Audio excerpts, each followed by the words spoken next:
পানি খাও আস্তে আস্তে কালকা পানি কালকা।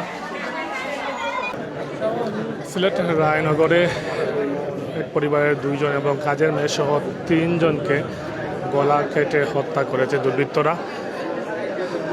আজ সকালে সিলেট শিবগঞ্জ রায়নগর এলাকায় এই ঘটনা ঘটে। ইতিমধ্যে এখানে পুলিশ প্রশাসন এসেছেন এবং সিলেট মেট্রোপলিটন পুলিশ কমিশনার পরিদর্শন করে গিয়েছেন। আপনারা দেখতে পাচ্ছেন ইতিমধ্যে সিলেট রায়নগরের যে বাসাটিতে এই ঘটনাটি ঘটেছে, এই মর্মান্তিক ঘটনাটি ঘটেছে, এই বাসার সামনে তাদের নিকটাত্মীয় এবং এলাকার মানুষজন ভিড় জমাচ্ছেন। গণমাধ্যম কর্মী, পুলিশ প্রশাসনের লোকজন এখানে উপস্থিত হয়েছেন, বিষয়টি নিয়ে কাজ করছেন। বুধবার সকালের দিকে এই ঘটনা ঘটে। একই বাসার স্বামী স্ত্রী এবং কাজের মেয়েকে গলা কেটে হত্যা করা হয়েছে এমন অভিযোগ উঠেছে। ইতিমধ্যে আপনারা দেখতে পাচ্ছেন এখানে অসংখ্য মানুষজন ভিড় জমাচ্ছেন। ঘটনাটি ঘটার সাথে সাথে বিভিন্ন জায়গা থেকে মানুষজন আসতে শুরু করেছেন।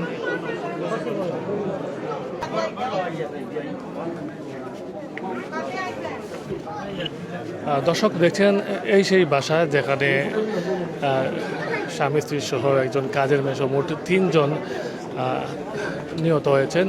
এটি এখন পর্যন্ত আসলে পুরোপুরি স্পষ্টভাবে বলা যাচ্ছে না এটি কীভাবে সংঘটিত হয়েছে, কার মাধ্যমে কিভাবে হয়েছে, এখন পর্যন্ত আসলে সেটি কেউই বলতে পারছেন না। এবং স্থানীয় যারা রয়েছেন তারা বলছিলেন যিনি মারা গিয়েছেন তিনি একজন সজ্জন ব্যক্তি এবং দীর্ঘদিন থেকে তিনি গড়ের মধ্যে রয়েছেন। একরকম তিনি গড়ের বাইরে যেতে পারতেন না, অসুস্থ মানুষ। এবং তার যিনি মারা গিয়েছেন তার বাড়ি বিয়ানীবাজার উপজেলায়।